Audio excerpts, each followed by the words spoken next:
ಈ ಮ್ಯಾಚ್ ಗೆದ್ದ ತಕ್ಷಣ ಅಹಮದಾಬಾದ್ ಅಲ್ಲಿ ಕ್ರಿಕೆಟ್ ಮ್ಯಾಚ್ ಗೆದ್ದ ತಕ್ಷಣ ವೆರಿ ನೆಕ್ಸ್ಟ್ ಡೇನೆ ಇದನ್ನ ಇಲ್ಲಿ ಅರೇಂಜ್ ಮಾಡಿದ್ದು ಬಹಳ ದೊಡ್ಡ ತಪ್ಪು. ಅದರಲ್ಲಿ ಬಹಳ ಅವಸರವಾಗಿ ತಪ್ಪು ಮಾಡಿದ್ದಾರೆ. ಯಾಕೆಂದ್ರೆ ಆ 3ನೇ ತಾರೀಕು ರಾತ್ರಿ 11:30 ಗಂಟೆಗೆ ಮ್ಯಾಚ್ ಗೆದ್ದ ತಕ್ಷಣ ಬೆಳಿಗ್ಗೆ 5:30 6 ಗಂಟೆವರೆಗೂ ಈ RCB ಫ್ಯಾನ್ಸ್ಗಳು ಸಾಕಷ್ಟು ಮೆರವಣಿಗೆ ಎಂಜಾಯ್ ಮಾಡಿದ್ದಾರೆ. ರೋಡು, ಚರ್ಚ್ ಸ್ಟ್ರೀಟು ಮತ್ತೆ ಬೆಂಗಳೂರು ನಗರದ ವಿವಿಧ ಏರಿಯಾದಲ್ಲಿ. ಪೊಲೀಸ್ನವರು ಬೆಳಿಗ್ಗೆಯಿಂದ ಬಂದವರು ಮಾರನೇ ದಿವಸದವರೆಗೆ ನನ್ನ ಪ್ರಕಾರ ಸುಮಾರು 24 ಗಂಟೆ ಸತತವಾಗಿ ರಸ್ತೆಯ ಮೇಲೆ ಆಫೀಸ್ನಲ್ಲಿ ಬಿಟ್ಟು ಕಮಿಷನರ್ ಅಂತ ಹಿಡಿದು ಕೊನೆಯ ಕಾನ್ಸ್ಟೇಬಲ್ ವರೆಗೂ ಎಲ್ಲರೂ ರಸ್ತೆಯಲ್ಲಿ ಇದ್ರು ಅವತ್ತು. ಎಸ್ಪೆಷಲಿ ಈ ಸಂಜೆ ಇದಾಗಿದ ತಕ್ಷಣ ಯಾವಾಗ ಮ್ಯಾಚ್ ಸ್ಟಾರ್ಟ್ ಆಯ್ತು ಆವಾಗಿಂದಂತೂ ಬಹಳ ಎಚ್ಚರಿಕೆಯಲ್ಲಿ ಬಂದೋಬಸ್ತ್ ಮಾಡಿಕೊಂಡು ನೋಡಿ 3ನೇ ತಾರೀಕು ರಾತ್ರಿ ಯಾವುದೇ ಒಂದು ಸಣ್ಣ ಅಹಿತ ಘಟನೆ ನಡೆದಿಲ್ಲ. ಇದಕ್ಕೆ ಪೊಲೀಸರು ಬಹಳ ಒಳ್ಳೆ ಕೆಲಸ ಮಾಡಿದ್ದಾರೆ ಅಂತ ಹೇಳಿ ಕಣ್ಣಿಗೆ ಕಾಣೋ ಒಂದು ಸತ್ಯ. ಇದಾಗಿದ ತಕ್ಷಣ ಕೆಲವು ಡೆವಲಪ್ಮೆಂಟ್ಸ್ ಗಳಾಗಿದೆ. ಆಸ್ ಎ ಪೊಲೀಸ್ ಆಫೀಸರ್ ನನಗೆ ಗೊತ್ತಿದೆ. ಬಂಧುಗಳೇ ನಮಸ್ಕಾರ, ಹೇಗಿದ್ದೀರಿ ನೀವೆಲ್ಲರೂ? ನಾನು ಸುಬ್ರಹ್ಮಣ್ಯ ಎಸ್ ಹಂಡಿಗೆ. ಬಂಧುಗಳೇ, ಬೆಂಗಳೂರಿನ ಚಿನ್ನಸ್ವಾಮಿ ಸ್ಟೇಡಿಯಂನಲ್ಲಿ ಆದಂಥ ದುರಂತವನ್ನ ಎಂದಿಗೂ ಕೂಡ ಮರೆಯೋದಿಕ್ಕೆ ಸಾಧ್ಯವೇ ಇಲ್ಲ. ಕ್ಷಮಿಸಲಾರದಂತಹ ತಪ್ಪು ಅಂತ ಹೇಳಿದ್ರೂ ಕೂಡ ತಪ್ಪಾಗ್ಲಿಕ್ಕಿಲ್ಲ. ಬರೋಬ್ಬರಿ 11 ಮಂದಿ ಅಮಾಯಕರನ್ನ ಈ ವ್ಯವಸ್ಥೆ ಅಥವಾ ವ್ಯವಸ್ಥೆಯ ಲೋಪ ಬಲಿ ತೆಗೆದುಕೊಳ್ತು. ಅದಾದ ಬಳಿಕ ಆದಂಥ ಬೆಳವಣಿಗೆಯನ್ನು ನೀವೆಲ್ಲರೂ ಕೂಡ ಗಮನಿಸ್ತಾನೆ ಇದ್ರೆ, ಒಂದು ಕಡೆಯಿಂದ ಮುಖ್ಯಮಂತ್ರಿ ಸಿದ್ದರಾಮಯ್ಯ ಹಾಗೆ DCM ಆಗಿರುವಂತೆ DK ಶಿವಕುಮಾರ್ ಸೇರಿದಂತೆ ಒಂದಷ್ಟು ಸಚಿವರ ವಿರುದ್ಧ ಅಥವಾ ಒಟ್ಟಾರೆಯಾಗಿ ಆಡಳಿತದ ವಿರುದ್ಧ ಆಕ್ರೋಶ ವ್ಯಕ್ತವಾಗ್ತಿತ್ತು. ಇದೇ ಸಂದರ್ಭದಲ್ಲಿ ರಾಜ್ಯ ಸರ್ಕಾರ ಏನ್ ಮಾಡ್ತು, ಬೆಂಗಳೂರು ಪೊಲೀಸ್ ಕಮಿಷನರ್ ಆಗಿರುವಂತ ದಯಾನಂದ್ ಸೇರಿದಂತೆ 5 ಮಂದಿಯನ್ನ ಅಮಾನತು ಮಾಡ್ತು. ಅದಾದ ಬಳಿಕವೂ ಕೂಡ ಒಂದಷ್ಟು ಮಂದಿಯನ್ನ ತಲೆದಂಡ ಮಾಡಲಾಗ್ತಾ ಇದೆ. ಅಂತಹ ಒಂದಷ್ಟು ಬೆಳವಣಿಗೆ ಎಲ್ಲವೂ ಕೂಡ ಆಗ್ತಾ ಇದೆ. ಇದರ ನಡುವೆ ಪೊಲೀಸ್ ಅಧಿಕಾರಿಗಳ ತಲೆಗೆ ಇದನ್ನು ತಪ್ಪನ್ನ ಕಟ್ಟಿದ್ದು ಅಥವಾ ಪೊಲೀಸ್ ಅಧಿಕಾರಿಗಳನ್ನ ತಲೆದಂಡ ಮಾಡಿದಂಥ ವಿಚಾರಕ್ಕೆ ಸಂಬಂಧಪಟ್ಟ ಹಾಗೆ ನಾನಾ ರೀತಿಯಾದಂಥ ವಿಶ್ಲೇಷಣೆ, ಚರ್ಚೆ ಎಲ್ಲವೂ ಕೂಡ ನಡೀತಾ ಇದೆ. ಸಾರ್ವಜನಿಕ ವಲಯದಲ್ಲಿ ಆಕ್ರೋಶವೂ ಕೂಡ ವ್ಯಕ್ತವಾಗ್ತಿದೆ. ಅಂದ್ರೆ ಯಾರದ್ದೋ ತಪ್ಪಿಗೆ ಇನ್ಯಾರನ್ನೋ ಬಲಿ ಕೊಡಲಾಗ್ತಿದೆ ಎನ್ನುವಂಥ ವಿಚಾರ. ಇದೇ ವಿಚಾರಕ್ಕೆ ಸಂಬಂಧಪಟ್ಟ ಹಾಗೆ ನನ್ನ ಜೊತೆಗೆ ಇದೀಗ ಮಾತಾಡೋದಕ್ಕೆ ನಿವೃತ್ತ ಪೊಲೀಸ್ ಅಧಿಕಾರಿಗಳಾಗಿರುವಂಥ ಟೈಗರ್ ಅಶೋಕ್ ಕುಮಾರ್ ಅವರು ಜಾಯ್ನ್ ಆಗ್ತಿದ್ದಾರೆ. ಅವ್ರ ಬಗ್ಗೆ ನಾನು ನಿಮಗೆ ಹೇಳಬೇಕಾಗಿಲ್ಲ, ಪ್ರತಿಯೊಬ್ಬರಿಗೂ ಕೂಡ ಗೊತ್ತಿರುವಂತಹ ವ್ಯಕ್ತಿ, ಹಾಗೆ ಇಡೀ ನಾಡು ಗೌರವಿಸುವಂತಹ ವ್ಯಕ್ತಿತ್ವ. ಹಾಗಾಗಿ ಅವರ ಮಾತಿಗೆ ಅದರದ್ದೇ ಆದಂಥ ತೂಕ ಇರುತ್ತೆ, ಅದರದ್ದೇ ಆದಂಥ ರೀತಿಯಲ್ಲಿ ಜನ ಅದನ್ನ ರಿಸೀವ್ ಮಾಡ್ತಾರೆ. ಹೀಗಾಗಿ ನಾನು ಅವ್ರನ್ನ ಮಾತಾಡಿಸ್ತಾ ಹೋಗ್ತೀನಿ. ಅವರ ಅಭಿಪ್ರಾಯವನ್ನ ಈ ವಿಚಾರಕ್ಕೆ ಸಂಬಂಧಪಟ್ಟ ಹಾಗೆ ಪಡಿತಾ ಹೋಗೋಣ. ಸರ್, ಕಾರ್ಯಕ್ರಮಕ್ಕೆ ನಿಮಗೆ ಆತ್ಮೀಯ ಸ್ವಾಗತ. ನಮಸ್ಕಾರ. ಎಲ್ಲ ನಿಮ್ಮ ವೀಕ್ಷಕರಿಗೂ ನನ್ನ ವಂದನೆ. Thank you sir. ಸರ್, ನನ್ನ ಮೊದಲ ಪ್ರಶ್ನೆ, ನಾನು ಈ ಪೊಲೀಸ್ ಅಧಿಕಾರಿಗಳ ಅಮಾನತು ಅದೆಲ್ಲದಕ್ಕೂ ಕೂಡ ಆಮೇಲೆ ಬರ್ತೀನಿ. ಈ ಚಿನ್ನಸ್ವಾಮಿ ಸ್ಟೇಡಿಯಂನ ದುರಂತವನ್ನ ನೀವು ಕೂಡ ಗಮನಿಸಿರ್ತೀರಿ, ನೀವು ಕೂಡ ಫಾಲೋ ಅಪ್ ಮಾಡ್ತಾ ಇದ್ದೀರಿ. ನೀವು ಇದೆಲ್ಲವನ್ನು ಕೂಡ ನೋಡಿದಂಥ ಸಂದರ್ಭದಲ್ಲಿ ಈ ಹಿಂದೆ ಪೊಲೀಸ್ ಅಧಿಕಾರಿಗಳ ಕೆಲಸವನ್ನ ಮಾಡಿದ್ದೀರಿ. ಆ ಕಾರಣಕ್ಕಾಗಿ ಈ ಪ್ರಶ್ನೆ, ನಿಮಗೇನ್ ಅನಿಸ್ತು ಸರ್ ಆ ದುರಂತವನ್ನ ನೋಡಿದಾಗ? ಅಂದ್ರೆ ಇದು ವ್ಯವಸ್ಥೆಯ ಲೋಪ ಅಂತ ಅನಿಸ್ತಾ ಅಥವಾ ಯಾರದ್ದು ತಪ್ಪು ಅನಿಸ್ತು? ನಾವು ಜನರನ್ನು ದೂಷಿಸ್ಬೇಕಾ, ಆಡಳಿತವನ್ನ ದೂಷಿಸ್ಬೇಕಾ, RCB ಮ್ಯಾನೇಜ್ಮೆಂಟ್ನ ದೂಷಿಸ್ಬೇಕಾ, ಪೊಲೀಸರನ್ನ ದೂಷಿಸ್ಬೇಕಾ? ಏನ್ ಅನಿಸ್ತು ಸರ್ ನಿಮ್ಗೆ ಅದನ್ನ ನೋಡಿದಾಗ ಒಟ್ಟಾರೆಯಾಗಿ? ನೋಡಿ, ಈ ಬೆಂಗಳೂರು ನಗರದಲ್ಲಿ ನಾನು ಸುಮಾರು 35 ವರ್ಷಗಳ ಕಾಲ ಪೊಲೀಸ್ ಇಲಾಖೆನಲ್ಲಿ ಕೆಲಸ ಮಾಡಿದ್ದೀನಿ. ಮತ್ತೆ ಅದೇ ಕಬ್ಬನ್ ಪಾರ್ಕ್ ನಲ್ಲೂ ನಾನು ಪೊಲೀಸ್ ಸಬ್ ಇನ್ಸ್ಪೆಕ್ಟರ್ ಆಗಿ ಕೆಲಸ ಮಾಡಿದ್ದೀನಿ. ಮತ್ತೆ ಅದ್ರ ಪಕ್ಕದಲ್ಲಿ ACP ಆಗಿ ಅದೆಲ್ಲ MG ರೋಡ್, ಬ್ರಿಗೇಡ್ ರೋಡ್ ಎಲ್ಲ ಬರುವಂತ ಇದ್ರಲ್ಲೂ ಮಾಡಿದ್ದೀನಿ. ಮತ್ತೆ ನನ್ನ 35 ವರ್ಷದಲ್ಲಿ ಸುಮಾರು 32 ವರ್ಷ ಹೊಸ ವರ್ಷದ ಆಚರಣೆಯ ಬಂದೋಬಸ್ತ್ ಮಾಡಿದ್ದೀನಿ MG ರೋಡ್, ಬ್ರಿಗೇಡ್ ರೋಡ್ ಅಲ್ಲಿ 32 ವರ್ಷ. 1979ರಿಂದ ಸತತವಾಗಿ ನಾನು ಮಾಡಿದ್ದೀನಿ. ನನ್ನ 35 ವರ್ಷಗಳ ಕಾಲದಲ್ಲಿ ಸುಮಾರು 44 ಬಂದೋಬಸ್ತ್ ಕಾರ್ಯಕ್ರಮ, ಬಂದೋಬಸ್ತ್ ಅಂತ ಹೇಳಿದ್ರೆ ಗಲಭೆಗಳ ನಿಯಂತ್ರಣನ ಮಾಡಿದ್ದೀನಿ. ಅದರಲ್ಲಿ ಹೆಚ್ಚಿಗೆ ಕೋಮು ಗಲಭೆ, ರೈತರದ್ದು ಈ ತರದ ಬಹಳಷ್ಟು ಗಲಭೆಗಳನ್ನ ನಿಯಂತ್ರಣ ಮಾಡಿದ್ದೀನಿ. MG ರಸ್ತೆಯಲ್ಲಿ ಡೆಕ್ಕನ್ ಹೆರಾಲ್ಡ್ ಪ್ರತಿಗೆ ಅಟ್ಯಾಕ್ ಮಾಡಿದಾಗ ಒಂದು 10,000 ಕ್ರೌಡ್, ಆವಾಗಲೂ ನಾವು ಫೈರಿಂಗ್ ಓಪನ್ ಮಾಡಿದ್ವಿ. ಹೀಗೆ ಈ ಬಂದೋಬಸ್ತ್, ಈ ಗಲಭೆಗಳನ್ನ ನಿಯಂತ್ರಣ ಮಾಡೋದ್ರಲ್ಲಿ ನಾನು ಸಾಕಷ್ಟು, ನನ್ನ ತರ ನಾನು ಮತ್ತು ಇನ್ನೂ ಕೆಲವು ಅಧಿಕಾರಿಗಳಿಗೆ ಸಾಕಷ್ಟು ಎಕ್ಸ್ಪೀರಿಯನ್ಸ್ ಇದೆ ಬೆಂಗಳೂರಿನಲ್ಲಿ. ಬಟ್ ಈ ಘಟನೆ ನೀವು ಹೇಳ್ದಂಗೆ ನೋಡಿದ ತಕ್ಷಣ ನನಗೆ ಏನ್ ಅನಿಸ್ತು ಅಂದ್ರೆ, ಒಂದು ಪೊಲೀಸ್ನವರು ಆ ಸ್ಥಳದಲ್ಲಿ ಕೆಲವು ನಿರ್ಧಾರಗಳನ್ನ ತಗೊಳ್ಳೋದ್ರಲ್ಲಿ ಫೇಲ್ಯೂರ್ ಆಗಿದ್ದಾರೆ. ಇದಕ್ಕೆ ಕಾರಣ ಮೇಲಿಂದ ಬಂದ ಒತ್ತಡ ಅಂತಾನೂ ಅನ್ಸುತ್ತೆ. ಮೊಟ್ಟ ಮೊದಲನೇದಾಗಿ ಅಲ್ಲಿ ಇದರಲ್ಲಿ ಈ ಮ್ಯಾಚ್ ಗೆದ್ದ ತಕ್ಷಣ, ಅಹಮದಾಬಾದ್ ಅಲ್ಲಿ ಕ್ರಿಕೆಟ್ ಮ್ಯಾಚ್ ಗೆದ್ದ ತಕ್ಷಣ ವೆರಿ ನೆಕ್ಸ್ಟ್ ಡೇನೆ ಇದನ್ನ ಇಲ್ಲಿ ಅರೇಂಜ್ ಮಾಡಿದ್ದು ಬಹಳ ದೊಡ್ಡ ತಪ್ಪು. ಅದರಲ್ಲಿ ಬಹಳ ಅವಸರವಾಗಿ ತಪ್ಪು ಮಾಡಿದ್ದಾರೆ. ಯಾಕೆಂದ್ರೆ ಆ 3ನೇ ತಾರೀಕು ರಾತ್ರಿ 11:30-12 ಗಂಟೆಗೆ ಮ್ಯಾಚ್ ಗೆದ್ದ ತಕ್ಷಣ ಬೆಳಿಗ್ಗೆ 5:30-6 ಗಂಟೆವರೆಗೂ ಈ RCB ಫ್ಯಾನ್ಸ್ಗಳು ಸಾಕಷ್ಟು ಮೆರವಣಿಗೆ ಎಂಜಾಯ್ ಮಾಡಿದ್ದಾರೆ. ರೋಡು, ಚರ್ಚ್ ಸ್ಟ್ರೀಟು ಮತ್ತೆ ಬೆಂಗಳೂರು ನಗರದ ವಿವಿಧ ಏರಿಯಾದಲ್ಲಿ. ಪೊಲೀಸ್ನವರು ಬೆಳಿಗ್ಗೆಯಿಂದ ಬಂದವರು ಮಾರನೇ ದಿವಸದವರೆಗೆ ನನ್ನ ಪ್ರಕಾರ ಸುಮಾರು 24 ಗಂಟೆ ಸತತವಾಗಿ ರಸ್ತೆಯ ಮೇಲೆ ಆಫೀಸ್ನಲ್ಲಿ ಬಿಟ್ಟು, ಕಮಿಷನರ್ ಅಂತ ಹಿಡಿದು ಕೊನೆಯ ಕಾನ್ಸ್ಟೇಬಲ್ ವರೆಗೂ ಎಲ್ಲರೂ ರಸ್ತೆಯಲ್ಲಿ ಇದ್ರು ಅವತ್ತು. ಎಸ್ಪೆಷಲಿ ಈ ಸಂಜೆ ಇದಾಗಿದ ತಕ್ಷಣ ಯಾವಾಗ ಮ್ಯಾಚ್ ಸ್ಟಾರ್ಟ್ ಆಯ್ತು ಆವಾಗಿಂದಂತೂ ಬಹಳ ಎಚ್ಚರಿಕೆಯಲ್ಲಿ ಬಂದೋಬಸ್ತ್ ಮಾಡಿಕೊಂಡು ನೋಡಿ. 3ನೇ ತಾರೀಕು ರಾತ್ರಿ ಯಾವುದೇ ಒಂದು ಸಣ್ಣ ಅಹಿತಕರ ಘಟನೆ ನಡೆದಿಲ್ಲ. ಇದಕ್ಕೆ ಪೊಲೀಸರು ಬಹಳ ಒಳ್ಳೆ ಕೆಲಸ ಮಾಡಿದ್ದಾರೆ ಅಂತ ಹೇಳಿ ಕಣ್ಣಿಗೆ ಕಾಣೋ ಒಂದು ಸತ್ಯ. ಇದಾಗಿದ ತಕ್ಷಣ ಕೆಲವು ಡೆವಲಪ್ಮೆಂಟ್ಸ್ ಗಳಾಗಿದೆ. ಆಸ್ ಎ ಪೊಲೀಸ್ ಆಫೀಸರ್ ನನಗೆ ಗೊತ್ತಿದೆ. ಫಾರ್ ಎಕ್ಸಾಂಪಲ್ ಒಂದು ಸಣ್ಣ ಒಂದು ಉದಾಹರಣೆ ಹೇಳ್ತೀನಿ. 1998ರಲ್ಲಿ ಇದೇ KSC ಸ್ಟೇಡಿಯಂನಲ್ಲಿ ಮಿಸ್ ವರ್ಲ್ಡ್ ಎನ್ನುವ ಒಂದು ಬಹಳ ದೊಡ್ಡ ಒಂದು ಪ್ರೋಗ್ರಾಮ್ ಆಯಿತು. ಅದು ಒಬ್ರು ABC ಎನ್ನುವ ಒಬ್ಬ ದೊಡ್ಡ ಒಂದು ಇದರಲ್ಲಿ ನಡೀತಾ ಇತ್ತು. ಅಲ್ಲಿ ಏನಾಯ್ತು, ಆ ಪ್ರೋಗ್ರಾಮು KSC ಸ್ಟೇಡಿಯಂ ಅಲ್ಲಿ ನಡೆಯುವಾಗ ಎಲ್ಲಾ ಬಂದೋಬಸ್ತ್ಗೆ ಇಷ್ಟು ಜನ ಡ್ರಾ ಮಾಡಿದ್ರು. ಒಬ್ಬೊಬ್ಬ ಕಾನ್ಸ್ಟೇಬಲ್ಗೆ ಇಷ್ಟು ಹಣ ಕಟ್ಟಬೇಕು ಅವರು ಈ ಬಂದೋಬಸ್ತ್ ಮಾಡೋಕೆ.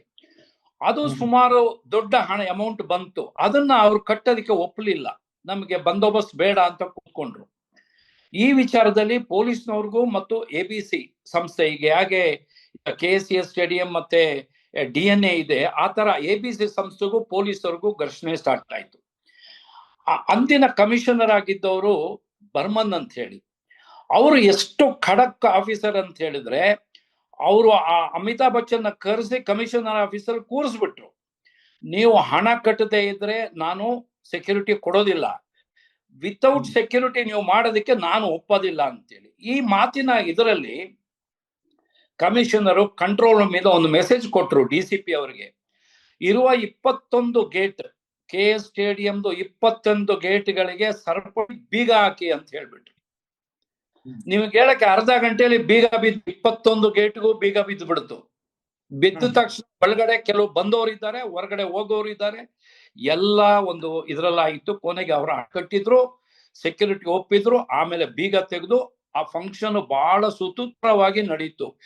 ಯಾವುದೇ ಸಣ್ಣ ಒಂದು ಅಹಿತಕರ ಘಟನೆ ನಡೀದಂಗೆ ನಡೀತು. ಇನ್ಫ್ಯಾಕ್ಟ್ ಒಂದು ಗ್ರೂಪ್ ಇದನ್ನ ಪ್ರೊಟೆಸ್ಟ್ ಮಾಡ್ತಾ ಇತ್ತು. ಈ ಯಾವುದೇ ಈ ಪ್ರೋಗ್ರಾಮ್, ಈ ಮಿಸ್ ವರ್ಲ್ಡ್ ಇಲ್ಲಿ ನಡಿಬಾರ್ದು, ಕರ್ನಾಟಕದ ಹಿನ್ನೆಲೆಗೆ ಇದು ಸರಿಯಾದ ಇದಲ್ಲ ಅಂತೇಳಿ ಘಟನೆ ಅಲ್ಲಿ ಗಲಾಟೆ ಮಾಡೋ ಒಂದು ಬಂದಿತ್ತು. ಅವ್ರನ್ನೆಲ್ಲ ಅರೆಸ್ಟ್ ಮಾಡಿ ಮುಂದೆ ಆಯ್ತು. ಬಟ್ ಯಾವುದೇ ಒಂದು ಸಣ್ಣ ಅಹಿತಕರ ಘಟನೆ ನಡೀಲಿಲ್ಲ. ಸಾವಿರಾರು ಜನ, ನಿಯರ್ಲಿ ಲಕ್ಷಗಟ್ಟಲೆ ಜನ ಸುತ್ತಮುತ್ತನೂ ಹೊರಗಡೆ ಇದನ್ನ ಸ್ಕ್ರೀನ್ ಎಲ್ಲ ಹಾಕಿದ್ ನೋಡಿದ್ರು. ನೋಡಿ, ಇದನ್ನ ಯಾಕೆ ಹೇಳಿದೆ ಅಂದ್ರೆ, ಅವತ್ತು ಆ ಕಮಿಷನರ್ ಬಹಳ ಸ್ಟ್ರಿಕ್ಟ್ ಆಗಿ ಒಂದು ಆಕ್ಷನ್ ತಗೊಂಡು ಅದರಲ್ಲಿ ರಾಜಕೀಯದವರು ಇಂಟರ್ಫರೆನ್ಸ್ ಆಗಿಲ್ಲ. ಇದು 1998, ಸುಮಾರು 20-25 ವರ್ಷಗಳ ಹಿಂದೆ ನಡೆದಿದ್ದು. ಇಲ್ಲಿ ಏನಾಗಿದೆ, ಇಲ್ಲಿ ಪೊಲೀಸ್ನವರ ಮೇಲೆ ಸತತವಾಗಿ ಪ್ರೆಷರ್ ಆಗಿದೆ. ಇದು ಓಪನ್ ಸೀಕ್ರೆಟ್. ಇದು ನನ್ನ ಒಂದು ಇದೇನಂದ್ರೆ, ಯಾರು ಇವತ್ತು ಪೊಲೀಸ್ ಕಮಿಷನರ್ ಸಸ್ಪೆಂಡ್ ಆಗಿದ್ದಾರೆ, ಅವರು ನಾನ್ ನೋಡ್ದಂಗೆ ಅವರು ಯೂನಿಫಾರ್ಮ್ ಅಲ್ಲಿ ಇದ್ದಾಗ ಯಾವಾಗ್ಲೂ ಬಾಡಿ ಕ್ಯಾಮರಾ ಹಾಕಿರೋದು ನಾನು ನೋಡಿದ್ದೀನಿ. ಇದು ಇಲ್ಲಿ ಯಾವ ಮಾಧ್ಯಮದಲ್ಲೂ ಇದ್ರ ಬಗ್ಗೆ ಮಾತಾಡಿಲ್ಲ. ಬಾಡಿ ಕ್ಯಾಮರಾ ಹಾಕೊಂಡು ಅವರು ಯಾರ್ಯಾರ ಜೊತೆ ಸಂಪರ್ಕಿಸಿದ್ದಾರೆ, ಯಾರು ರೆಫ್ಯೂಸ್ ಮಾಡಿದ್ದಾರೆ, ಇವ್ರು ಏನ್ ಹೇಳಿದ್ದಾರೆ ಏನಾದ್ರು ರೆಕಾರ್ಡ್ ಆಗಿದ್ರೆ, ಇದು ಏನಾದ್ರೂ ನಡೆದಿದ್ರೆ, ರೆಕಾರ್ಡ್ ಆಗಿದ್ರೆ, ಹೊರಗಡೆ ಬಂದ್ರೆ ಈಗ ಯಾವ್ದು ತಲೆದಂಡ ಆಗ್ಬೇಕು ಅಂತ ಹೇಳ್ತಾ ಇದ್ದಾರೆ, ಬಹಳ ಸುಲಭವಾಗಿ ತಲೆದಂಡ ಆಗುತ್ತೆ ನೋಡಿ. ಅದು ಅದಕ್ಕೆ ಪೊಲೀಸ್ ಕಮಿಷನರು ಅದನ್ನ ಒಪ್ಪಬೇಕು. ಮತ್ತೆ ನನ್ನ ಪ್ರಕಾರ ಅವರು ನೋಡಿ, ನೀವು ಮೊದಲು ಯಾವುದೇ ಒಂದು ಮೀಟಿಂಗ್ ಗಳಲ್ಲಿ ಬಾಡಿ ಕ್ಯಾಮರಾ ಹಾಕೊಂಡೇ ಕೂತ್ಕೊಳ್ತಾ ಇದ್ರು ಅವರು, ಅಲ್ವಾ? ಆ ಬೆಳಿಗ್ಗೆ ಅವ್ರ ಮನೆಗೆ 7-7:30 ಯಾರೋ ಒಂದು ಗ್ರೂಪ್ ಬಂದು ಪ್ರೆಷರ್ ಮಾಡಿದ್ದಾರೆ, ಇಲ್ಲ ನಾವು ಇದನ್ನ ಮಾಡ್ತೀವಿ ಅಂತೇಳಿ. ಅದು ಅವರ ಹೋಮ್ ಕಮಿಷನರ್ ಹೋಮ್ ಇದೆ, ಪಕ್ಕದಲ್ಲೇನೆ ಮನೆ ಇದೆ, ಅಲ್ಲಿ CCTV ಇರುತ್ತೆ, ಅದ್ರ ಫುಟೇಜ್ ಇಮಿಡಿಯೇಟ್ ತಗೊಳ್ಬೇಕು. ಇದನ್ನ ತಗೊಂಡು ಯಾರಿದ್ರು ಅನ್ನೋದಕ್ಕೂ ಒಂದು ಒಳ್ಳೆ ಎವಿಡೆನ್ಸ್ ಸಿಗುತ್ತೆ. ಆ ನಂತರ ಅವರು 10 ಗಂಟೆಗೆ ಚೀಫ್ ಮಿನಿಸ್ಟರ್ ಹೋಮ್ ಆಫೀಸ್ ಅಲ್ಲಿ ಒಂದು ಮೀಟಿಂಗ್ ನಡೆದಿದೆ ಅಂತ ಒಂದು ಇನ್ಫಾರ್ಮೇಶನ್ ಇದೆ, ಇದು CCTVನೂ ತಗೊಳ್ಬೇಕು. ಇದು ಇಲ್ಲಿವರೆಗೆ ಏನೋ ಆಗಿದೆ ಅನ್ನೋದು ಗೊತ್ತಿಲ್ಲ, ಬಟ್ ಇದು ಒಂದು ಜಸ್ಟ್ ಒಂದು ಇನ್ಫಾರ್ಮೇಶನ್.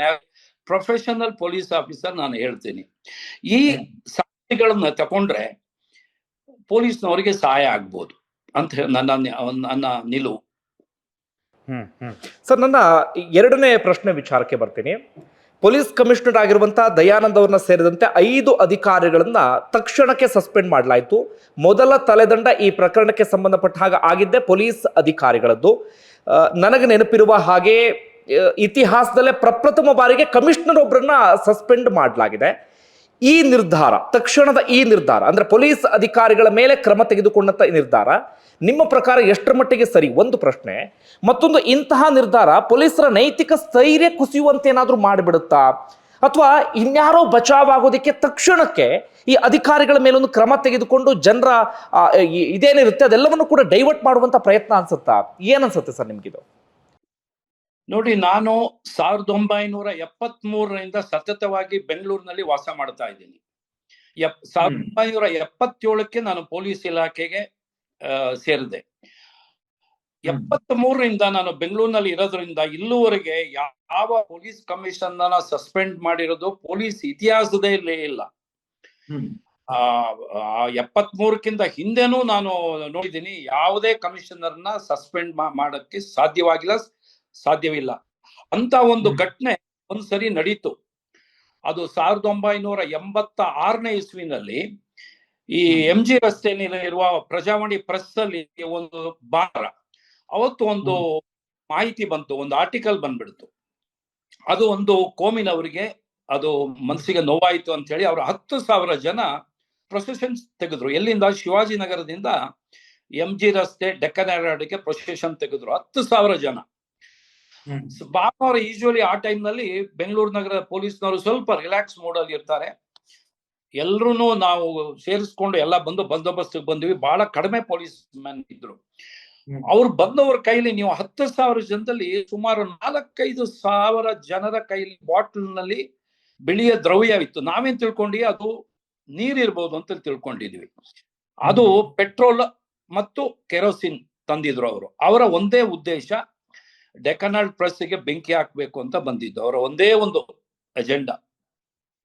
ಸುಮಾರು 6:30 ಬಂದು ಸೇರಿದ್ರು. ಪ್ರಜಾವಾಣಿಯಿಂದ ಕುಂಬಳೆ ಸರ್ಕಲ್ ವರೆಗೂ ಕ್ಲೀನ್ ಆಗಿ ಒಂದು ಇದ್ರಲ್ಲಿ ಕೂತ್ಕೊಂಡು ಪ್ರೇಯರು ಮಾಡಿದ್ರು. ಮಾಡಿ ಗಲಭೆ ಶುರು ಆಯ್ತು. ಫಸ್ಟ್ ಅವರೊಂದು ಫ್ಲಾಗ್ ಕಟ್ಟಕ್ ಹೋದ್ರು, ಅದನ್ನು ಬಿಡ್ಲಿಲ್ಲ ನಾವು ಪೊಲೀಸ್ನವರು. ನಂತರ ಇದ್ದಕ್ಕಿದ್ದಂಗೆ ಚಾರ್ಜ್ ಮಾಡಿ ಆ ಗೇಟ್ ಒಳಗಡೆ ನುಗ್ಗೋದಿಕ್ ಪ್ರಯತ್ನ ಪಟ್ರು. ನಿಮಗೆ ಹೇಳಕ್ಕೆ ಆವಾಗ ಪ್ರಜಾವಾಣಿ ಆ ಕಟ್ಟಡದಲ್ಲಿ ಮುಂಭಾಗದಲ್ಲಿ ಮಾತ್ರ ಎಂಟ್ರೆನ್ಸ್ ಇದ್ದಿದ್ದು. ಹಿಂಭಾಗದ ಚರ್ಚ್ ಸ್ಟ್ರೀಟಿಗೆ ಅವ್ರಿಗೆ ಬಾಗ್ಲು ಇರ್ಲಿಲ್ಲ, ಏನೂ ಇರ್ಲಿಲ್ಲ. ಒಳಗಡೆ ಸುಮಾರು more than 600 people, 600 ಜನಕ್ಕಿಂತ ಹೆಚ್ಚು ಜನ ಕೆಲಸಗಾರರಿದ್ರು. ವಿಪರೀತ ಪೇಪರ್ ಪ್ರಿಂಟ್ ಆಯ್ತು ನೆಕ್ಸ್ಟ್ ಡೇ. ಬಟ್ ನಾವು ಯಾವುದೇ ಕಾರಣಕ್ಕೂ ಬಿಡ್ಲಿಲ್ಲ. ಅಂದಿನ ಪೊಲೀಸ್ ಕಮಿಷನರ್ PG ಹರ್ಲಂಕರ್ ಅಂತೇಳಿ ಈ ಬೆಂಗಳೂರು ನಗರ ಕಂಡ ಒಬ್ಬ ಪ್ರಾಮಾಣಿಕ ಮತ್ತು ಬಹಳ ಒಳ್ಳೆಯ ಪೊಲೀಸ್ ಅಧಿಕಾರಿ. ಅವರು ಕೊನೆಗೆ ಲಾಠಿ ಚಾರ್ಜ್, ಇದು ಟಿಯರ್ ಗ್ಯಾಸ್ ಹಾಕಿದ್ವಿ, ಲಾಠಿ ಚಾರ್ಜ್ ಮಾಡೋದು ಬಂದಿಲ್ಲ. ಆಗ ಮುಂದ್ಗಡೆ ಬೋಗನ್ ವಿಲಾದು ಇದಿತ್ತು, ಬಳ್ಳಿ ಇದು ಹೂಗಳು, ಅಲ್ಲಿಂದ ವಿಪರೀತ ಕಲ್ಗಳು ಬಿಸಾಕಕ್ಕೆ ಶುರು ಮಾಡಿದ್ರು ಮಾಣೆಕ್ ಗ್ರೌಂಡ್ ಇಂದ. ಕೊನೆಗೆ ಫೈರಿಂಗ್ ಓಪನ್ ಆಯ್ತು. ಸುಮಾರು 12-13 ಜನ ಸಾವಾಯ್ತು ಅವತ್ತು. ಆಮೇಲೆ ಒಂದು 40-50 ಜನಕ್ಕೆ ಗುಂಡೇಟು ಬಿತ್ತು. ಬಹಳ ದೊಡ್ಡ ಫೈರಿಂಗ್ ಓಪನ್ ಆಯ್ತು. ಕೊನೆಗೆ ಸಿಚುವೇಶನ್ ಕಂಟ್ರೋಲ್ ಆಯ್ತು. ಡೆಕ್ಕನ್ ಹೆರಾಲ್ಡ್ ಪ್ರೆಸ್ ಯಾವುದೇ ಒಂದು ಸಣ್ಣ ತೊಂದರೆ ಆಗದೆ ನಾವು ಅದನ್ನ ಉಳಿಸಿದ್ವಿ. ಅದಾಗಿದ ತಕ್ಷಣ ಮಾರನೇ ದಿವಸ ಬಹಳ ದೊಡ್ಡ ಗಲಭೆ ಆಯ್ತು ಬೆಂಗಳೂರಿನಲ್ಲಿ. ಆವಾಗ ಜನತಾ ಪಾರ್ಟಿ ಅವ್ರದ್ದು ಗೌರ್ಮೆಂಟ್ ಇತ್ತು, ರಾಮಕೃಷ್ಣ ಹೆಗಡೆ CM ಆಗಿದ್ರು. ಆಗ್ಲೂ ನೋಡಿ ಚೀಫ್ ಕಮಿಷನರ್ ಅನ್ನ ಸಸ್ಪೆಂಡ್ ಮಾಡಲಿಲ್ಲ. ಅವ್ರನ್ನ ಟ್ರಾನ್ಸ್ಫರ್ ಮಾಡಿದ್ರು. ಅಷ್ಟೊತ್ತಿಗೆ ಅವ್ರದ್ದು 2 ವರ್ಷ ಟರ್ಮ್ ಆಗಿತ್ತು. ಟ್ರಾನ್ಸ್ಫರ್ ಮಾಡಿ ಅಲ್ಲಿಗೆ ಬಾಲಕೃಷ್ಣ ರಾವ್ ಅಂತ ಹೇಳಿ ಇನ್ನೊಬ್ರು ಡಿಜಿನ ಅಲ್ಲಿಗೆ ಪೋಸ್ಟ್ ಮಾಡಿದ್ರು. ಅಂತ ಸನ್ನಿವೇಶದಲ್ಲೂ ಸರ್ಕಾರ ಅವತ್ತು ಪೊಲೀಸ್ ಕಮಿಷನರ್ನ ಸಸ್ಪೆಂಡ್ ಮಾಡಲಿಲ್ಲ. ಒಂದು ಸಮಯ ಅವತ್ತು ಫೈರಿಂಗ್ ಆಗದೆ ಪೊಲೀಸ್ನವರು ಏನಾದ್ರು ಓಡೋಗಿದ್ರೆ ಒಳಗಡೆ ನುಗ್ಗಿ ಬೆಂಕಿ ಕೊಟ್ಟರೆ ನನ್ನ ಪ್ರಕಾರ ಒಂದು 100-200 ಜನರ ಮೇಲೆ ಸಾವಾಗ್ತಾ ಇತ್ತು. ಈ ತರ ಘಟನೆ 1981 ಆವಾಗ ಗುಂಡೂರಾವ್ CM ಇದ್ದಾಗ ಇದೇ ತರ ಒಂದು ವೀನಸ್ ಸರ್ಕಸ್ ಅಂತ ಹೇಳಿ ಓಕಳಿಪುರಂ ಹತ್ರ ಹೈ ಟೆನ್ಷನ್ ವೈರ್ ಕೆಳಗಡೆ ಒಂದು ಟೆಂಟ್ ಹಾಕಿ ವೀನಸ್ ಸರ್ಕಸ್ ನಡೀತಾ ಇತ್ತು.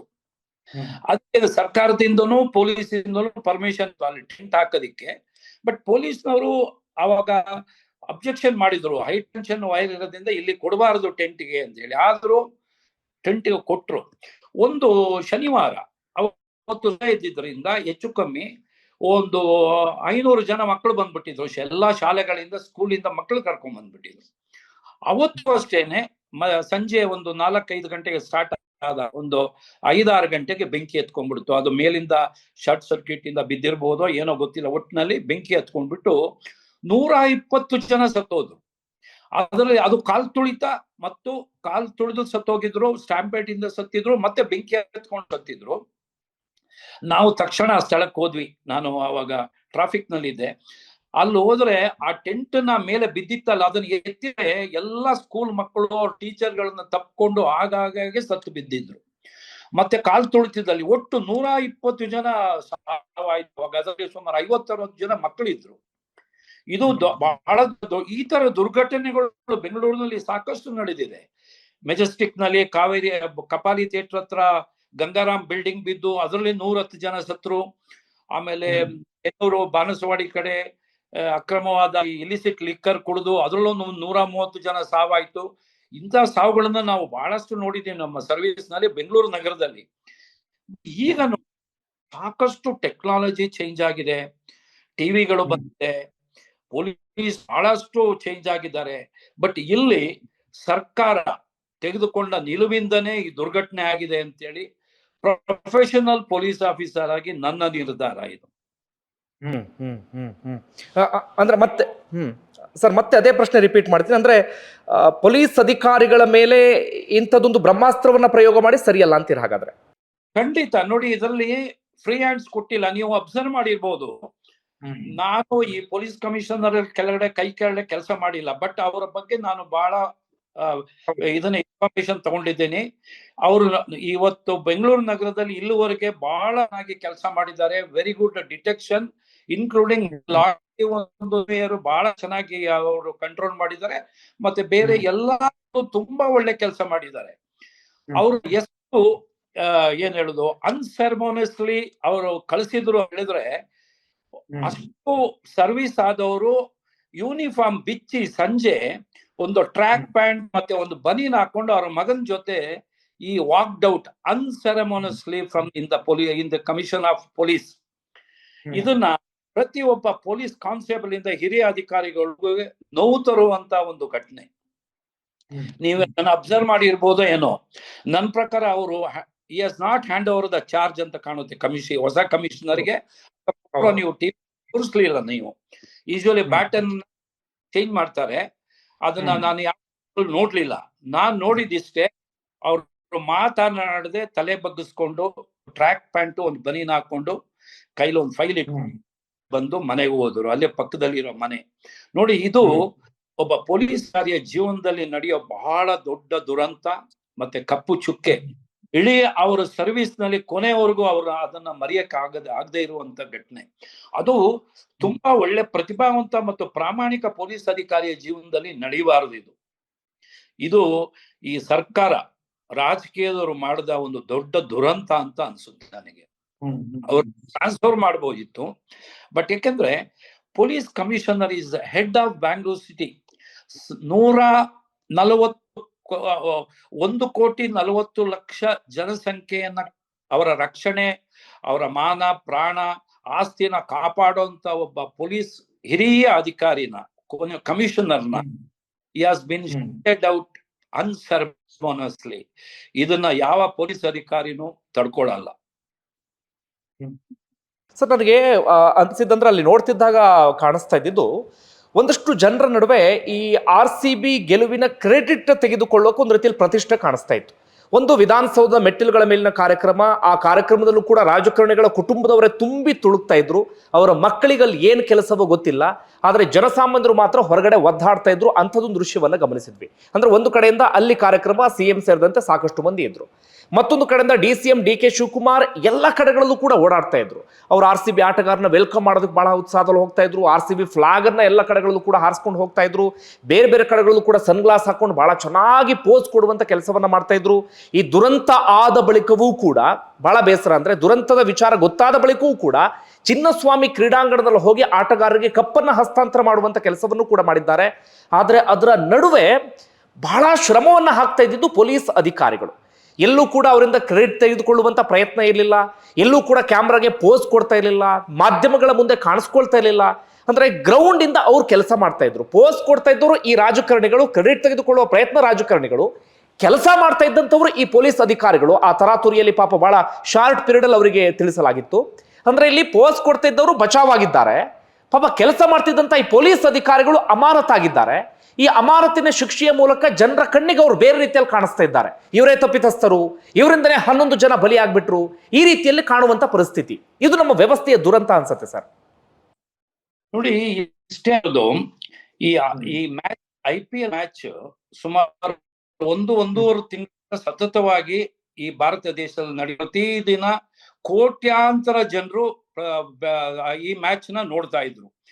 ಮ್ಯಾಚ್ ನಡೀತಾ ಇತ್ತು. ನೋಡಿ, ಕರ್ನಾಟಕದ ಈ RCBನು 18 ವರ್ಷದಿಂದ ಗೆದ್ದಿರ್ಲಿಲ್ಲ. 18 ವರ್ಷ ಸೋಲನ್ನೇ ಕಂಡಿದ್ರು. ಬಹಳ ಗೆಲುವಿನ ಹತ್ತಿರಕ್ಕೆ ಹೋಗಿ ಸೋತಿದ್ರು.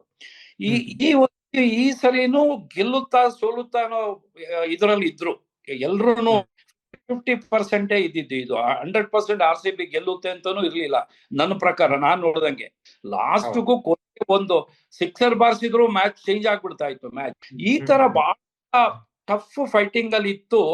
ಕೊನೆಗೆ ಗೆದ್ದ ಮೇಲೆ ಒಂದು ತರದಲ್ಲಿ ಇಡೀ ನಮ್ಮ ಕರ್ನಾಟಕ ರಾಜ್ಯ ಅಲ್ಲ, ಇಡೀ ಭಾರತ ರಾಜ್ಯದಲ್ಲೇ ಒಂಥರ ಸಂಚಲನ ಮೂಡ್ಬಿಡ್ತು RCB ಮೇಲೆ. ಸೊ ಇಷ್ಟು ಕೋಟ್ಯಾಂತರ ಜನರ ಸಂಚಲನ ಈ ರಾಜಕೀಯದವರು ಅದನ್ನ ದುರುಪಯೋಗ ಮಾಡ್ಕೊಳ್ಳಕ್ಕೆ ನೋಡಿದ್ದಾರೆ ಅಂತ ನನ್ನ ಅನಿಸಿಕೆ. ಅದಕ್ಕೆ ಅವ್ರು ಏನ್ ಮಾಡಿದ್ದಾರೆ, ಅವರು ಮೊದಲೇ ಈ ಮ್ಯಾಚ್ ನಡೆಯಕ್ಕಿಂತ ಮೊದಲೇ ಓವರ್ ಕಾನ್ಫಿಡೆನ್ಸ್ ಅಲ್ಲಿ ನಾವು ಗೆದ್ರೆ ನಮ್ಗೆ ಈ ತರ ಪ್ರೋಗ್ರಾಮ್ ಹಾಕು ಅಂತ ಹೇಳಿ ಬಂದು ಒಂದು ಇದು ಕೊಟ್ಟಿದ್ದಾರೆ, ರಿಕ್ವಿಸಿಷನ್ ಕೊಟ್ಟಿದ್ದಾರೆ ಕಬ್ಬನ್ ಪಾರ್ಕ್ ಪೊಲೀಸ್ ಸ್ಟೇಷನ್ಗೆ ಬಂದೋಬಸ್ತಿಗೆ. ನೋಡಿ, ಅಲ್ಲಿ ಪೊಲೀಸ್ ಅಧಿಕಾರಿಗಳು ಅದನ್ನ ತಕೊಂಡು ಬಂದೋಬಸ್ತ್ ಕೊಡ್ತೀವಿ ಅಂತ ಅವ್ರಿಗೆ ಮುಚ್ಚಳಿಕೆ ಕೊಟ್ಟಿಲ್ಲ. ದಟ್ ಮೀನ್ಸ್ ಅವ್ರು ರೆಫ್ಯೂಸ್ ಮಾಡಿದ್ದಾರೆ. ಯಾಕಂದ್ರೆ ಇವ್ರಿಗೆ ಗೊತ್ತು, ಪೊಲೀಸ್ ಅಧಿಕಾರಿಗಳಿಗೆ ಗೊತ್ತು, ಗೆದ್ದು ಬಿಟ್ರೆ ಇಡೀ ರಾತ್ರಿ ನಾವು ಬಂದೋಬಸ್ತ್ ಮಾಡಿ ಮಾರನೇ ದಿವಸ ಬೆಳಿಗ್ಗೆ ಇವರಿಗೆ ಪ್ರೊಟೆಕ್ಷನ್ ಕೊಡಕ್ಕೆ ಸಾಧ್ಯವಾಗೋದಿಲ್ಲ. ಹ್ಯೂಮನ್ 24 ಗಂಟೆ ಪೊಲೀಸ್ ಅಧಿಕಾರಿ ಕೆಲಸ ಮಾಡಿ ಸ್ನಾನನೂ ಇಲ್ಲದೆ ಅದೇ ಬಟ್ಟೆಯಲ್ಲಿ ಯೂನಿಫಾರ್ಮ್ ಪುನಃ ಡ್ಯೂಟಿ ಕಂಟಿನ್ಯೂ ಮಾಡ್ಬೇಕು. ಈ ಪ್ರೆಷರ್ ಪಾಯಿಂಟ್ಸ್ ಇದೆಯಲ್ಲ ಬಹಳ ಇಂಪಾರ್ಟೆಂಟ್. ಎಲ್ರಿಗೂ ಗೊತ್ತು, ಈ ಗೇಟ್ ನ ಹತ್ರ ಮತ್ತೆ ಇಲ್ಲಿ ಪ್ರೆಷರ್ ಪಾಯಿಂಟ್ಸ್ ಇರುತ್ತೆ. ಈ ಜನ ನುಗ್ತಾ ಇರೋರು ಅವರು ಆರ್ಡಿನರಿ ಜನ ಅಲ್ಲ, ಎಲ್ಲಾ ಎಜುಕೇಟೆಡ್ ಜನನೇ, ಎಲ್ಲಾ ಯುವತಿಯರೇ ಇರ್ತಾರೆ, ಮತ್ತೆ ಬಹಳ ಸ್ಟ್ರೆಂತ್ ಆಗಿರ್ತಾರೆ. ವಯಸ್ಸಾದವರು ನನ್ನ ಪ್ರಕಾರ 1% 2% ಬಂದಿರ್ಲಿಕ್ಕಿಲ್ಲ ಅವತ್ತು. ಎಲ್ಲಾ ಯುವತಿಯರೇ. ಪ್ರೆಷರ್ ಪಾಯಿಂಟ್ ಅಂತೂ ವಿಪರೀತ ಇರುತ್ತೆ. ಅದಕ್ಕೆ ಸಾಕಷ್ಟು ಬ್ಯಾರಿಕೇಡ್ಸ್ ಕೊಡ್ಬೇಕು, ಈವನ್ ಮೆಟಲ್ ಬ್ಯಾರಿಕೇಡ್ಸ್ ಮಾಡ್ಕೊಳ್ಬೇಕು, ಮತ್ತೆ ಈ ಬೊಂಬು ಮತ್ತೆ ಬೇರೆ ಮರದ ಬ್ಯಾರಿಕೇಡ್ಸ್ ಮಾಡ್ಕೊಳ್ಬೇಕು. ಮತ್ತೆ ಪ್ರೆಷರ್ ಪಾಯಿಂಟ್ಸ್ ನ ಎಲ್ಲೆಲ್ಲಿ ಕಂಟ್ರೋಲ್ ಮಾಡೋದು ಇದೆ. ಎಸ್ಪೆಷಲಿ ಗೇಟ್ ಬಳಿ, ಗೇಟ್ ಹತ್ರ ಬಹಳ ಜನಸಂದಣಿ ಆಗುತ್ತೆ. ಅದು ಮೇನ್ ಪ್ರೆಷರ್ ಪಾಯಿಂಟ್. ಅದು ಈ ಪ್ರೆಷರ್ ಪಾಯಿಂಟ್ ನೆಲ್ಲ ಕಂಟ್ರೋಲ್ ಮಾಡೋದಕ್ಕೆ ಪೊಲೀಸ್ ಅಧಿಕಾರಿಗಳಿಗೆ ಅವರದೇ ಒಂದು ಪ್ರಾಕ್ಟೀಸ್ ಇದೆ. ಅವ್ರಿಗೆ ಗೊತ್ತಿದೆ ಎಲ್ಲೆಲ್ಲಿ ಪ್ರಾಕ್ಟೀಸ್ ಮಾಡ್ಬೇಕು ಅಂತ ಹೇಳಿ. ಈಗ ನೀವು ನೋಡಿರ್ಬೋದು, ಬಹಳ ದೊಡ್ಡ ಸಭೆ ಆಗುತ್ತೆ. ಪ್ರೈಮ್ ಮಿನಿಸ್ಟರ್, ಪ್ರೆಸಿಡೆಂಟ್ ಬಂದಾಗ ಸಾವಿರಾರು ಜನ ಅಲ್ಲ, ಲಕ್ಷಾಂತರ ಜನ ಸೇರ್ತಾರೆ. ಆ ಮುಂದ್ಗಡೆ ಇರೋ ಸ್ಟೇಜಿನ ಮುಂದ್ಗಡೆ ಒಂದು ಡಿ ಆಕಾರದಲ್ಲಿ ಖಾಲಿ ಜಾಗ ಬಿಟ್ಟಿರ್ತಾರೆ. ಅದ್ರ ಮಧ್ಯ ಹಾಕಿ ಪೊಲೀಸ್ ಅಧಿಕಾರಿಗಳು ಓಡಾಡ್ತಿರ್ತಾರೆ. ಇವೆಲ್ಲ ಪ್ರೆಷರ್ ಪಾಯಿಂಟ್ ಗಳನ್ನ ಕಟ್ ಮಾಡೋದು. ಪ್ರೆಷರ್ ಪಾಯಿಂಟ್ ಕಟ್ ಮಾಡೋಂತ ಇದೆಲ್ಲ ಮಾಡ್ಬೇಕಾದ್ರೆ ಸಾಕಷ್ಟು ಸಮಯ ಬೇಕಾಗಿತ್ತು. ನನ್ನ ಪ್ರಕಾರ ಮಿನಿಮಮ್ 2 ರಿಂದ 3 ದಿವಸ ಬೇಕಾಗಿತ್ತು. ಈ 3ನೇ ತಾರೀಕು ಗೆದ್ದಿದ್ದು ಹೆಚ್ಚು ಕಮ್ಮಿ ನನ್ನ ಪ್ರಕಾರ 5ನೇ ತಾರೀಕು ಅಥವಾ 6ನೇ ತಾರೀಕು ಇಟ್ಟಿದ್ರೆ ಏನೂ ಆಗ್ತಾ ಇರಲಿಲ್ಲ. ಗಳಿಂದ ಸಾಕಷ್ಟು ಪೊಲೀಸ್ ಅಧಿಕಾರಿಗಳು ಕಾನ್ಸ್ಟೇಬಲ್ಸ್ ನ ಕರ್ಕೋಬೋಗಿತ್ತು. ಮತ್ತೆ KSRP ಬೇರೆ ಕಡೆ ಬೇಕಾದಷ್ಟು ಕಡೆ ಇದೆ, ಖಾನಾಪುರ, ಬೆಳಗಾಂ, ಹಾಸನ್ ಕಡೆ, ಅದನ್ನೆಲ್ಲ ಕರೆಸ್ಕೊಳ್ಬೋಗಿತ್ತು. 100 ಪೊಲೀಸ್ ಅಧಿಕಾರಿಗಳು ಸಿಗ್ತಾ ಇದ್ರು, ಫಸ್ಟ್ ಕ್ಲಾಸ್ ಆಗಿ ಮಾಡಿದ್ರು. ಬಟ್ ಇಲ್ಲಿ ಇನ್ನೂ ಒಂದು ನೋಡಿ, ನೀವು ಈಗ ಆಲ್ರೆಡಿ ನಾವು ವರ್ಲ್ಡ್ ಕಪ್ ಗೆದ್ದಿದ್ದಾರೆ, ಮುಂಬೈನವರು ಹಲವಾರು ಬಾರಿ IPL ಗೆದ್ದಿದ್ದಾರೆ, ಆಮೇಲೆ ಇದು ಚೆನ್ನೈ ಗೆದ್ದಿದ್ದಾರೆ, ಕಲ್ಕಟ್ಟ ಗೆದ್ದಿದ್ದಾರೆ ಹೋದ್ ಸರಿ. ಅಲ್ಲೆಲ್ಲ ಪ್ರೊಸೆಷನ್ ಮಾಡಿದ್ದಾರೆ. ಅಲ್ಲಿ ಎಲ್ಲೂ ಒಂದು ಜಾಗದಲ್ಲಿ ಎಸ್ಪೆಷಲಿ ಒಂದು ಎನ್ಕ್ಲೋಜರ್ ನಲ್ಲಿ ಮಾಡಿಲ್ಲ. ಅವರು ಏನಿದ್ರು ತೆರೆದ ವಾಹನದಲ್ಲಿ ಮೆರವಣಿಗೆ ಹೋಗಿದ್ದಾರೆ, ಲಕ್ಷಾಂತರ ಜನ ನೋಡಿದ್ದಾರೆ. ನೋಡಿ ನೀವು ಮುಂಬೈನಲ್ಲಿ ಎಷ್ಟೋ 25 ಕಿಲೋಮೀಟರ್ ಏನೋ ಪ್ರೊಸೆಷನ್ ಹೋಗಿದ್ದಾರೆ ಅಂತ ಕೇಳ್ಪಟ್ಟೆನೆ. ಒಂದೇ ಒಂದು ಸಣ್ಣ ಅಹಿತಕರ ಘಟನೆ ಆಗ್ಲಿ, ಕಾಲ್ ತುಳಿತ ಆಗಿ ಪ್ರಾಣ ಹೋಗಿಲ್ಲ ಅಲ್ಲಿ. ಇದೆಲ್ಲನು ಈ ರಾಜಕೀಯ ವ್ಯಕ್ತಿಗಳಿಗೂ ಅವ್ರಿಗೂ ಗೊತ್ತಿರಬೇಕಾಗಿತ್ತು. ಇದನ್ನೆಲ್ಲಾರು ಅವ್ರದ್ದು ಒಂದೇ ಪ್ರತಿಷ್ಠೆ ಆಗ್ಬಿಡ್ತಿಲ್ಲ, ಈಗೋಯಿಸಂ. ನಾವು ಇದ್ದಾಗ ನಾವು ಇದನ್ನ ಇಷ್ಟು ಮಾಡಿದೀವಿ ಅಂತ ಜನರಿಗೆ ತೋರಿಸ್ಬೇಕು ಅನ್ನೋದು. ಈಗ ಮಾತಾಡುವಾಗಲೇ ಮಾಡಿದ್ರು, ನಾವು 5 ಕೊಟ್ಟಿದ್ದೀವಿ, ಅಷ್ಟು ಕೊಟ್ಟಿದ್ದೀವಿ ಅಂತಾನೆ ಮಾತಾಡ್ತಾ ಇದ್ದಾರೆ. ಸೊ ಇದು ನಾವು ಮಾಡಿದ್ವಿ, ಪೊಲೀಸರು ಆಗಲ್ಲ ಅಂದ್ರೂ ನಾವು ಮಾಡಿದೀವಿ ಅಂತ ತೋರ್ಸಕ್ ಹೋಗಿ ಮುಗ್ಗರಿಸ್ಬಿಟ್ಟಿದ್ದಾರೆ. But failure is an orphan ಅಂತ ಹೇಳಿ ಒಂದು ಪ್ರವರ್ಬ್ ಇದೆ ಇಂಗ್ಲಿಷ್ ನಲ್ಲಿ. ಎಂದ್ರೆ ಯಶಸ್ವಿ ಆದವರಿಗೆ 100 ತಂದೆಗಳಿದ್ದಾರೆ, ಬಟ್ ಸೋಲು ಅನಾಥ ಅಂತ.